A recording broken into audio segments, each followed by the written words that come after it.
All right, Shalom. Welcome to another Expert Insight interview. My name is John Golden from SalesPOP, online sales magazine, and Pipeliner CRM, now Coavera, as we just rebranded. Joining you as usual from a sunny San Diego. And today I'm delighted to be joined from probably an equally sunny Sarasota, Florida, from Dominic Forth via the UK. How are you doing, Dominic? John, it's great to be here. Thanks for having me. Of course, of course. And Dominic is the CEO of Thought Leaders America, a media and authority advisory firm that helps founders, execs, and high growth companies turn credibility into revenue. Originally trained in broadcast journalism with the BBC, you worked with NBC, ABC, Fox, and CBS affiliates across the States. You now work with over 200 TV stations, coaching clients how to capture attention, build trust, and influence audience behavior. And you partner with leading media research firms to study what actually drives credibility and decision making. And that's what we kind of want to talk about today is the concept of, Dominic, sometimes you see people who are really successful in sales, right? Executives and top salespeople, and you're always trying to say, why are they successful? And somebody who seems that they're the same kind of level of experience and all of that, but don't do as well. So, um, why is it that the most qualified person, it could even be somebody more qualified who doesn't win the deal? Why is it the most qualified person doesn't always win the deal? Yeah, it's fascinating because my background leans heavy into sales, and there's so many Mhm. parallels between sales and media. Yeah, And many people assume that qualifications equals trust. Especially, I see this all the time in media, but it's really not just about qualifications. It's about visibility and then almost storytelling or the narrative. And you may have experienced this yourself when you meet someone who can just articulate a story that Mm, becomes not just informational, but emotional. That's what builds trust. And it's been right. fascinating to see. So the most qualified doesn't always win the sale. In fact, they can lose the sale by being too technical. Yeah. It's the people that can communicate with clarity that win the sale. So how do you help people start to understand how to build authority and how to communicate with clarity and how to be able to like cut through or use storytelling? I mean, storytelling is kind of I always find that fascinating because some people say, "Oh, the secret is storytelling." You're thinking, "Yeah, of course, storytelling. It's we all come from." Oral traditions where storytelling is it's inherent and innate within us, and that's how we react to it. But tell me, how does that help build authority? Yeah, it's funny because I feel like both of our cultures Yeah, growing up were very big storytelling cultures, weren't they? absolutely. Yeah, and I think it comes down to the emotion, really. People like to connect and be emotionally engaged, and I feel like yes, there are logical decisions, but very early on in sales training, we're always taught you have to move to that yes, and Mhm. often it's an emotional decision. Yeah. And so some things that people often overlook is first impressions make a huge, Mhm. huge deal. I'll give you an example. On the TV set, for example, if someone sat back like this and the host is leaned in Mhm. like this, you can see immediately that like the guest just doesn't look comfortable. Yeah. And on TV, the viewer, I mean, it's so easy just to change the channel. Yeah. Now prospects are changing the channel by they're deleting emails, they're not replying, they're sending you to voicemail. And so a lot of it comes down to building authority or trust almost before you even open your mouth. Mhm. And then the story becomes more compelling from there. Yeah. A couple of things on that. I mean, it's interesting, isn't it now? I mean, given your background in broadcast media and what you do with training people is, you know, a lot of salespeople could be saying, "Well, I'm not a media person," and you're saying, "Well, how do you sell today? Do you sell remotely?" Yeah, I do. So you on Zoom and all those other platforms all the time? Yeah. Well, guess what? You're in media. Do you find that sometimes people don't realize like some of the skills that you're talking about here from the media actually translate to everybody, whether you're in front of a room or whether you're virtually on site or whether you're actually on in front of TV cameras? Yeah, one of the hardest skills to learn in media is the sound bite. Mhm. Having those really punchy headlines almost that condense of what you're trying to say. And it now translates to the sales environment because prospects just don't have time. Yeah. especially with like automated emails and automated outreach through LinkedIn and other platforms, they just don't have time. And so if you do get them on the phone or you do get them on Zoom, you have to really be able to articulate very quickly what it is you're trying to say. Mhm. And it's a different form of storytelling now, because I don't know if you remember, like, growing up, it was great to have the big stories with the Yeah. build up and then the punchline at the end. They don't have time. Prospects don't have time. So you have to start with the headline first and almost bring them in, and then you can go into the shorter, punchier sort of second and third tier Mhm. aspects to the story. Yeah, which is classic, media, isn't it? I mean, at the end of the day, especially broadcast media, like getting to the point, hooking somebody in very quickly, and then developing the story, but not to a point where it's become a 4-hour documentary, right? Yeah, yeah, and I'm sure you've been there where you have a beautiful 30-page deck ready, sometimes Yeah, even bigger, present to yeah, the client, and they do 2 things. They look at it, they flick through it, and then boom, straight to the last page. yeah, exactly. So how do you go about building authority in advance, right? In advance of even the interaction or even advance of the sales. Like, how do you build that authority, and what does it look like in practice? Yeah, so we are all almost entrepreneurs, I would say. And people may say, well, I work for a big corporation, I'm not an entrepreneur, but you really are these days, because the first thing prospects do is look you up on LinkedIn. Yep. And so Mhm. the first thing I would recommend is you have to have an impactful LinkedIn. I'm talking polished cover photo, professional headshot, a headline that immediately shows what you do. And so a prospect looks at it and in those first 3 to 5 seconds say, yes, this is somebody worth my time. Mhm. So that's the simplest one, and that's for free. We can Yeah. all do that. It's just polish your LinkedIn. And then research I'm seeing now shows that prospects are spending anywhere from 8 to 10 hours consuming video before they make a purchasing decision. In Mm. fact, some prospects are spending 20 to 40 hours. It's staggering. And so for someone who's in the sales profession, I can't stress enough that having, even if it's just short Loom videos to send to clients just to warm them up, or if it's actually on YouTube where you obviously need company approval, but having that level of in-depth content to Mhm. help build authority, because people want to do research before they meet with you. Yeah. And so not having that, you're missing out against competitors. Yeah, no, absolutely, and I think it's even more critical today because I was talking to somebody earlier about this. Way back when I don't know if you've ever heard of David Meerman Scott. He writes on marketing. He's published loads of books all over the world, but he was the first one kind of saying way back, salespeople need to understand that they're getting Google searched, right? Not just the company they are. And this is like 20 years ago or so, whatever. Fast forward, it's gotten worse now because you need to do an AI search on yourself and be very surprised on the results that come up on that. So to your point, you need to start paying attention to how you're showing up. Yeah, and I'm so glad you mentioned AI, because when you do search yourself on AI, make sure you do it on a private browser. Mhm. I was shocked recently that I did myself, and a lot of things I take for granted that people know.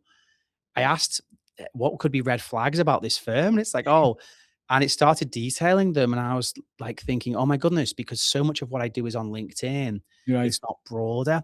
So there are ways that you can improve your AI presence. And one of the best ways is there's a site called Help a Reporter Out. And you might be Yeah, familiar that I do. anyone can comment on those stories. You don't have to be a CEO or an owner of a business. If you're in an executive sales position, you still bring so much value to the conversation. But that's a way to get quoted and to build relationships with journalists. Yeah. Yeah, so that's good. That was a good suggestion. I would encourage people to do that. So the other thing is Dominic, how is you get into the conversation or you get into the interaction with a prospect? How do the best performers, how do they build trust? Because trust is such a premium now because we got all our antennas up and we don't know what's real, what's fake, we're distracted, all of this. Building trust, I feel, is harder than it's ever been in many ways. Yeah, yeah, and so having a polished LinkedIn, commenting or contributing to articles, so there's third party sources that the Mm. AI, like ChatGPT can pull from, and then on the actual call, a lot of salespeople that I'm seeing still try and convince, but top performers really diagnose. And Hmm. so I think that shift from pitching to understanding is so valuable, going from talking to controlling the conversation. And another piece of this is just having confidence under pressure. And this is very undervalued. And I talk a lot about when I can pronounce it, your Yeah. physiological system, because it's so important. And often we get into a conversation with a prospect, we get excited, we start Hmm. speaking faster. Before you know Yep. it, yep, we're trying to convince and persuade when we're not listening. And so, how do you control your breathing, staying measured, staying calm? It's an interesting challenge, you know? Yeah, it is, and I think the confidence one is a really important one too, because how often have you had like a call from a salesperson, and a couple of seconds into the call, you just like, this person doesn't even believe in what they're selling. They don't even want to make this call, right? They're just doing, and you can tell that now. A difference when you get somebody who is very confident and passionate about what they're doing, but as you said, but measured at the same time, they come off very, very differently. Yeah, I mean, there's a great book going back some time. You know, the Challenger Sale, Yeah, yeah, yeah, I do. Yeah. where you push back and you Mhm. clarify and you listen. And I think this goes into people often don't buy the best solution. It's Yeah. fascinating when it drills down to it. Often prospects, they're buying the safest, most credible option. Mhm. And I think that's really about how authority can reduce that sort of perceived risk and the need for comparison.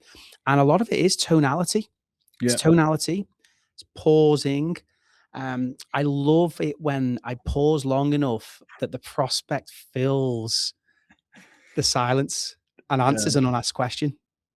And I love that you brought that up, because I've mentioned this a bunch of times before, is that exactly what you said. It's like, I come in, I'm doing diagnosis with you, right? I ask you an in-depth searching question, and then you go silent because you're going to think about it.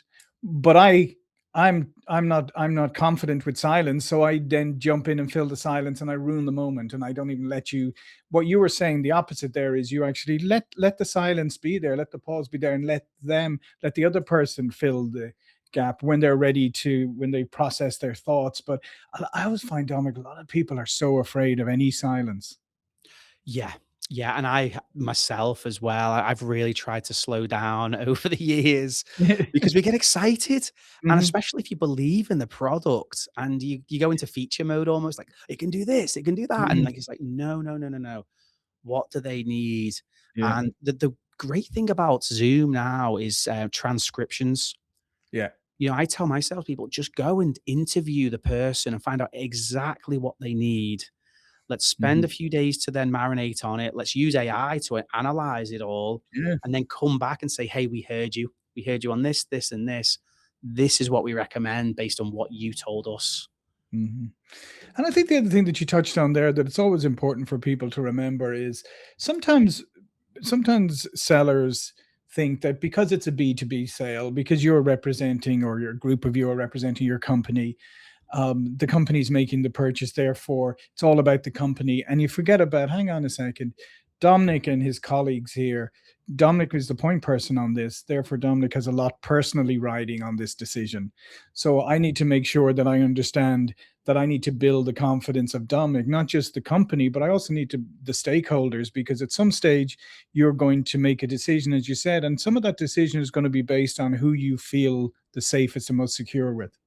Yeah, and that's one of the biggest challenges I think coming out of COVID, that it became so easy to have access to prospects and have access to salespeople that a lot of people got burned, because when somebody walks in physically, you can kind of get a good sense of how they're dressed, how they hold themselves. But over Zoom, suddenly people's calendars were filled with 8 to 10 sales calls a day, Mhm. and the decision making cycle became harder because often after a sales conversation, you have the drive home Yeah. or the breaks in between. But with Zoom, it was almost back to back, and I think a lot of people got burned with Mm. decisions, Yeah. and including myself. And so, when you say about what's riding on it, I think one of the hardest things for people to go through is when they're sold false hope. And Yeah. especially entrepreneurs and startups where somebody promises you a certain result and then they let you down. And we've slowed down our sales process with people now because of that. Like, hey, we're Mm. not in this for a quick sale. You have to Yeah. feel comfortable. And that's, I think, really helped us with our churn rate because we have really nice, long relationships now because people want to keep working with us because of how the agreement started. Yeah, no, and that's a perfect example again of like making sure, and because that's a trust factor too, is making sure that the people you work with are the right people and that they have the right issues that you can solve or you can deliver the value to them as opposed to just trying to grab anybody who comes your way and kind of shoehorn the solution for them. Yeah, yeah, exactly. And it goes back down to diagnose, and you can see a pro from Mhm. someone trying to make a quick sale very quickly. I feel like because they do try and diagnose, and they do go deeper, and they look for what's best in it for the prospect. Yeah, and obviously, I mean, sales is big ticket items or sales in general. I mean, they tend to be, high pressure situations. I mean, you had an interesting experience in your life, right? Where on the Zambezi River, right? Yeah, and I was talking about physiological Yeah. indicators earlier. I was in a rafting accident on my honeymoon about 10 years ago, and I got trapped under a raft, and we were whitewater rafting on the Zambezi Mhm. River, and I got flipped, and I went to resurface, and it took me 3 times to resurface, and eventually I broke free, but it was staggering because water's all around us. You don't realize Mhm. how dangerous water actually No, is. yeah, And so when I came to the surface, I was like, "Oh my goodness, like I've got more in me yet." But I was evaluating that survival instinct because each time I resurfaced, I felt something different. mhm. And I could talk through that really, if you like, because it was fascinating when Yeah. pressure hit. The first time I went to resurface, but I was quite calm. And I was like, I've just got to, I've got to just go under. And the way I'm swimming isn't the right way. And so I Mhm. managed to go down under, but the raft was over me. And when I went to resurface the second time, that was when clarity kicked in. And I was like, okay, I've got to swim like hell here because I'm Right. not going to make it. And having the courage then for the third attempt, and thankfully I broke free and then I resurfaced. And so when I analyzed it, I thought, there's a lot of lessons in life about those three things: Yeah. the calm, clarity, and courage. And I feel like a lot of this can apply to sales because you can be in a sales conversation, especially if you're selling to a big Yeah. group, and it becomes a physiological reaction. And so I practiced breathing techniques and I studied this where there's different methods. And a very simple one is just a 4-4-4 method. Um, 4 seconds in, hold it for 4 seconds, 4 seconds out, and it just immediately helps you relax. And if you want to take it to the next level, there's an Indian technique by Nadi Shadana. I can never pronounce it quite right, but they do it in through one nostril, hold it, and out through the other. Mhm. Immediately brings oxygen to each cell, to your brain. Then you can think clearly. Yeah. Yep. No, those are fascinating, and it's fascinating that you learned that from such a like obviously such a traumatic experience. But I think you're correct because I don't think number one, I don't think people listen to their to the physiological messages enough, right? Because and don't notice how their bodies are reacting because they're so focused on what they're saying and like what you and I think that whole idea of when you start to feel those physiological changes, like pay attention to them and address them. Yeah, and I use it now in like even today I was on TV in with ABC in Tampa, Mhm. and I had a menthol mint before I went on because the menthol just opened up all the airwaves, Yeah, yeah. and just help me breathe, help me think clearly on set. And so it's a great way just to kind of pause, take a second, and then think clearly. When the prospect's speaking in sales, take a breath, Yeah. because sometimes you can be like, oh, especially if it's a high stakes sales, like just remember to breathe. I know it sounds so simple, but it makes such a big difference. I don't think, and I think here's the thing, Dominic. I think this is one of those classic ones where it's simple, but simple doesn't equate to easy. And why is it not easy? It's because you have to consciously do it, and we just allow ourselves now to be so distracted that even the point of I'm going to do 4-4-4 breathing right now to calm myself down, people are so distracted and they're so, focused that they can't even think about something. So I think you have to sort of take a step back and say, I need to be more conscious, or what's the word they say now, intentional, as I'm going into these engagements. Yeah, yeah, and it's something that's helped me in so many ways now. Like, I have a young daughter at home. Getting her in the car seat can be a struggle, and I laugh because I just step back when she's fussing, take a breath, and it's like and so that's really, really, really helpful. And then the clarity piece, it's easy to say Mhm. to someone, "Oh, you just need clarity." Well, yeah, Yeah. of course, I need how does that work? And so I have this belief really where it's like start the conversation with heart. Start Mhm. with heart. So what do I want now for me? What do I want for the relationship? And what do I want for the outcome?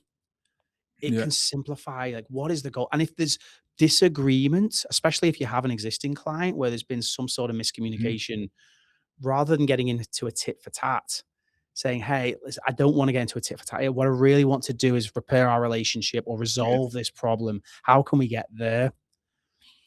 Setting those goals, it disarms people like, "Oh, he's not being confrontational. He wants a resolution from this."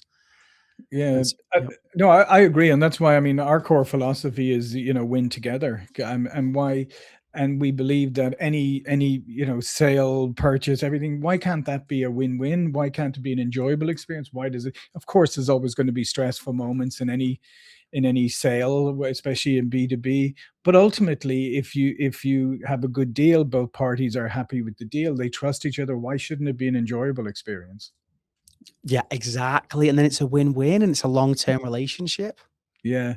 Yeah, so I think if you adopt that mentality always of winning together, win-win, I think you can't go wrong. So what's one last piece of advice, Dominic, that you would give to people about, establishing authority and staying like confident in that moment, like presenting their best self? Yeah, I think the biggest thing is decide, act, and adjust. Mm, And this comes down to some courage, really.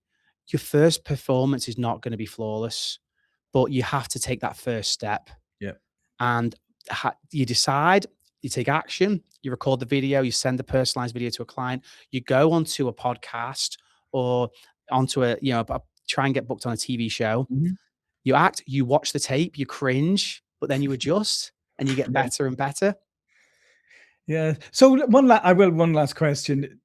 Tell us quickly about your first time in front of the cameras. What was that like for you? Yeah, I was really since 16, I've been in different formats, being interviewed. Yeah.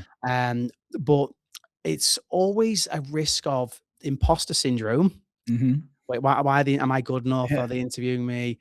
And then controlling physiological, the heart rate beats up, usually on the second or third question. Mhm. And over the years, I've managed to calm that through practice and repetition. But the biggest way that got me over that sort of hump of nerves was I realized that it wasn't about me. Yeah. It was about how can I help the audience. And so if you have something valuable to share, it's not about being nervous anymore. It's like I have a duty to Mhm. share this with people. They need to hear this. That eliminated so many nerves for me because suddenly it felt like a responsibility.